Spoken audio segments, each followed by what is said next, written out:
Good morning. Okay.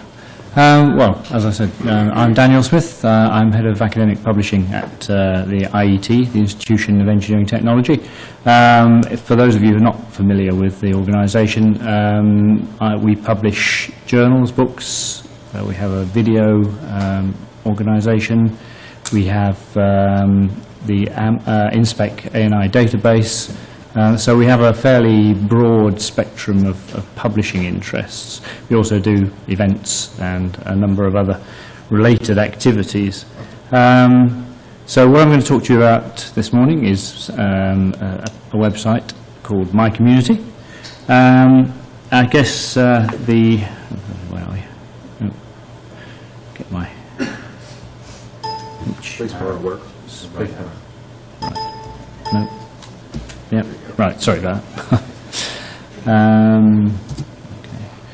So the IET is an example of a vertical community that indeed isn't new. Founded in 1871, the beardy guy on the right-hand side here is Michael Faraday, who's one of the founders of the organisation. As you can see, it's a sizable organisation, 160,000 members.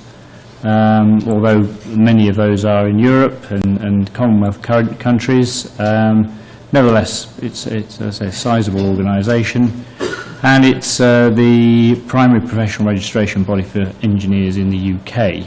So it has a history, and obviously the people who are members, people who are contributors to the organisation, I'm sure would regard themselves as a part of a community. The mission of the organisation is to inform, inspire and influence. And I guess from the inform point of view, that's clearly where the publishing activities come in. We're charged with disseminating information as widely as possible. Equally, I think the imprimatur of IET is one that generates trust in the user. So the quality of what we publish is absolutely central to our activities. We are required to inspire, which a lot of that's down to our charitable remit, scholarships and so on, supporting research. And lastly, but by no means least, influencing policy through thought leadership, which is related obviously to our access to expertise. The Institution of Engineering Technology was, until 7 or 8 years ago, actually known as the Institute of Electrical Engineering. And since then, it's expanded its remit significantly. As you can see here, the sectors that we actually cover are, well, fairly broad. And within each of those sectors, clearly, there are significant groups of interest. So part of my role and the organisation as a whole is actually to try and fill the gaps that exist within the coverage, both in terms of publications and in terms of special interest groups. So one example, for instance, that we're moving into now is healthcare technology, which was not part of our remit until fairly recently. So let's say the IET is effectively a fairly long-standing community, and as you can see from this slide, 4,000 volunteers is quite a significant number. So we've got 22 technical and professional networks, so those are effectively self-organising communities. 100 local networks. I have to say that the majority of those are UK, so local within the UK. And the things that the communities expect to be able to do and that the organisation has supported them with in terms of people particularly is networking, sharing ideas and expertise, collaboration and learning. So you could argue that actually we're in a very good place, and actually what are we worried about? What's the issue? Well, the issue is that although we've got 4,000 volunteers, we've got 160,000 members. As a ratio, that isn't necessarily particularly strong. And actually, many of the members that we do have are not any longer based in the UK. So as I mentioned, there was 127 countries that they're spread across. there's a requirement for us to act globally. You can't do that physically. Obviously the actual members themselves are mobile, so they want to be able to use the resources that the institution offers wherever they happen to be, and on using whatever tools they happen to be using. And equally, I think another thing which is becoming very apparent, and I'm sure many of you will recognise this in STM in particular, is the multidisciplinary nature of research these days. So being a member of a very small, fairly focused organisation is not necessarily going to give you access to information or indeed people that you might want to collaborate with in future. So the solution to the problem, as perceived about 2.5, 3 years ago, was the creation of My Community. This is simply a list of the existing communities, and it gives you some idea of the range that we cover. And I think the issue that I would make about this is that this is 22 subject areas. You can't realistically expect to be able to manage many more than that physically, and the idea, as well as trying to make the proposition an online one, is that it should be self-sustaining, so that the communities themselves are self-generating and self-perpetuating and don't rely on the IET's resources to actually manage them. I think it's a very important, well, certainly for us, a very important issue, because clearly we can't resource an expansion of any significant size. The original brief for the product was to deliver an accessory to the main IET website allowing dynamic interactions. So basically it's a safe space for engineers to collaborate with each other. One of the things that we, I think, established along the way was that we could come up with a list of requirements which was fairly long, but in actual fact what we needed to really concentrate on was delivering the basics, because if you don't deliver the basics, or the basics are not adequate, then people will come and go away very quickly, probably never to come back again. And I think the nice-to-haves in the run-up to development probably got in the way somewhat of us delivering those requirements. So what does My Community do? Well, what it's actually there for at the moment is to support three main activities. Promotion, and by that I mean trying to make sure that we bring to the attention of the interested groups things that are relevant to them. So this isn't a direct marketing activity, arguably. It's a way of actually giving people in the community information about where they can find things that they might want. Specifically, one of the things that we found very useful is in the promotion of events, by actually referring to events that have happened, having conversations about people who've presented and what they've presented. Obviously the end users find that helpful, but equally we find that very useful as well, because it gives us an indication as to the sort of event that we might want to run again, or equally maybe not.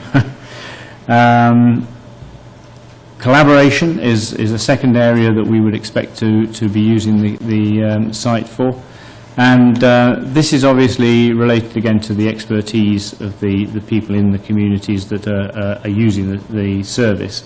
They need to know that the people that they're working with are of a common mind, of the right sort of level of understanding, and by and large I think we found that that has been received very well. And sharing, so I think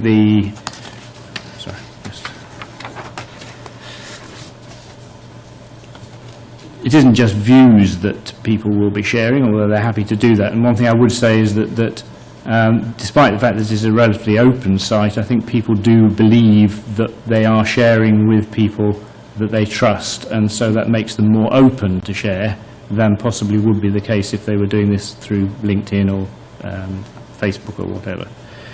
And the reason why it's of value to us is because what we see them discussing in many cases is around hot topics that we should, as publishers or event managers, be interested in developing for them.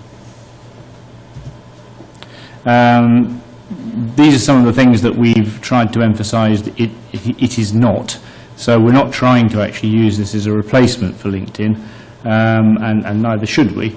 I think that was one of the aspirations early on, and I think that's referring back to the requirements.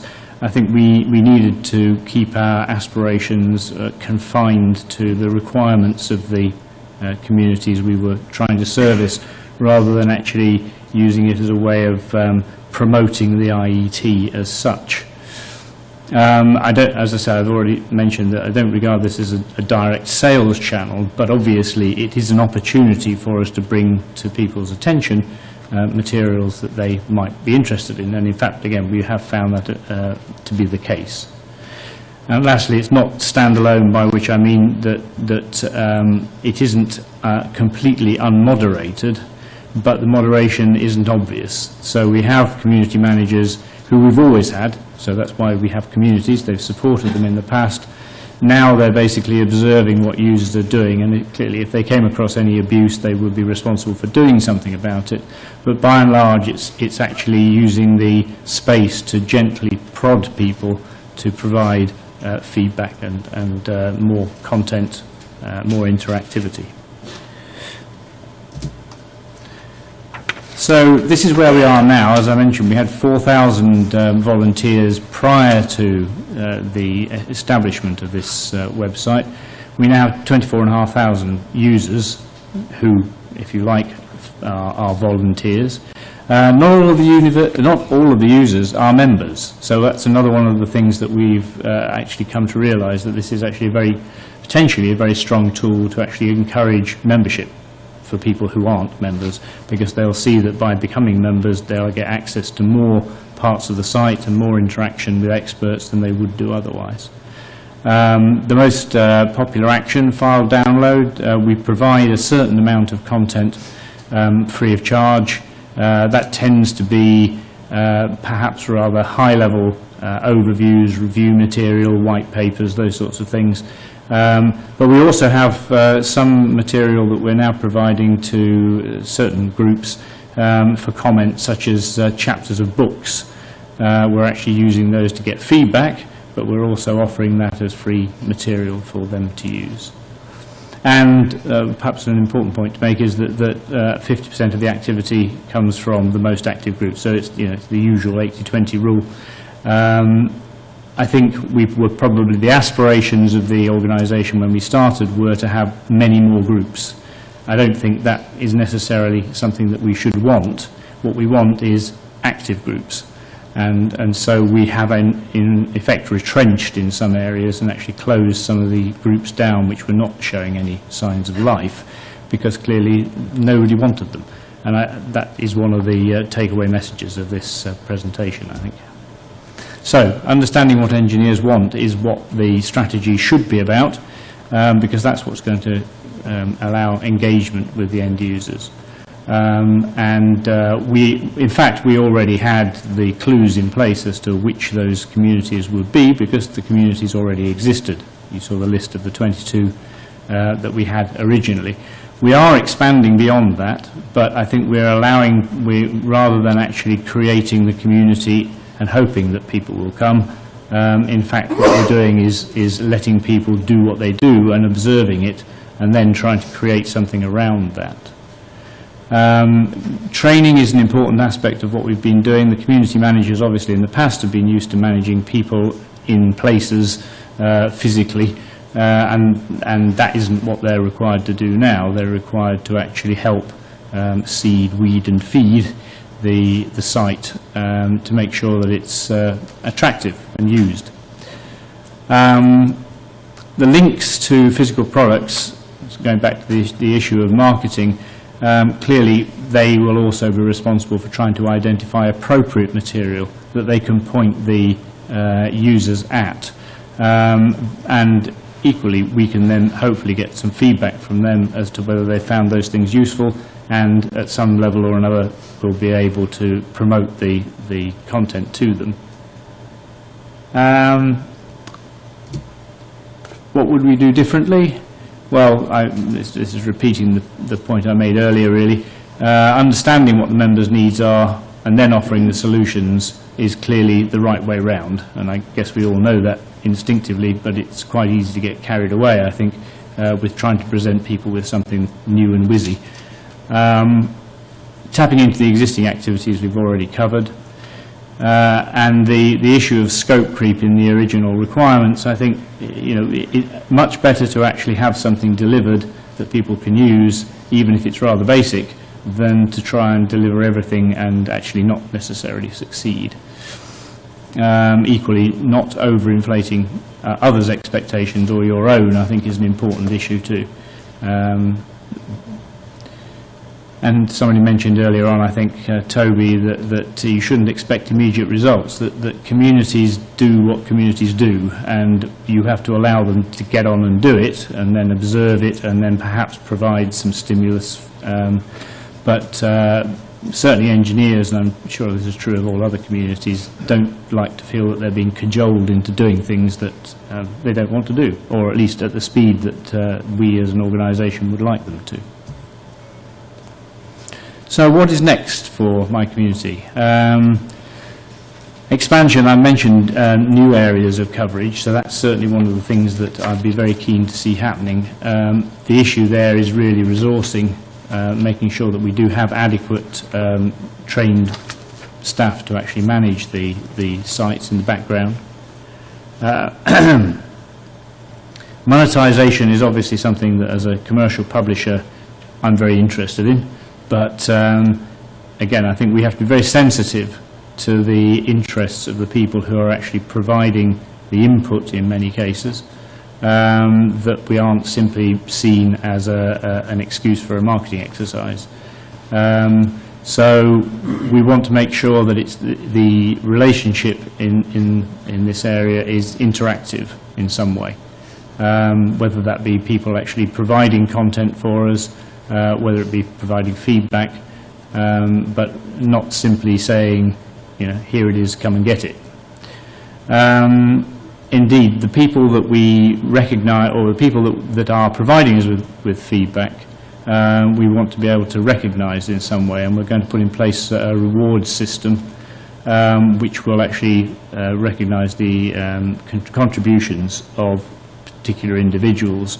It's not quite clear yet how that will work, or indeed what those rewards will actually be, but I think it's something that we've seen happening in other areas, and it seems to be a successful sort of activity.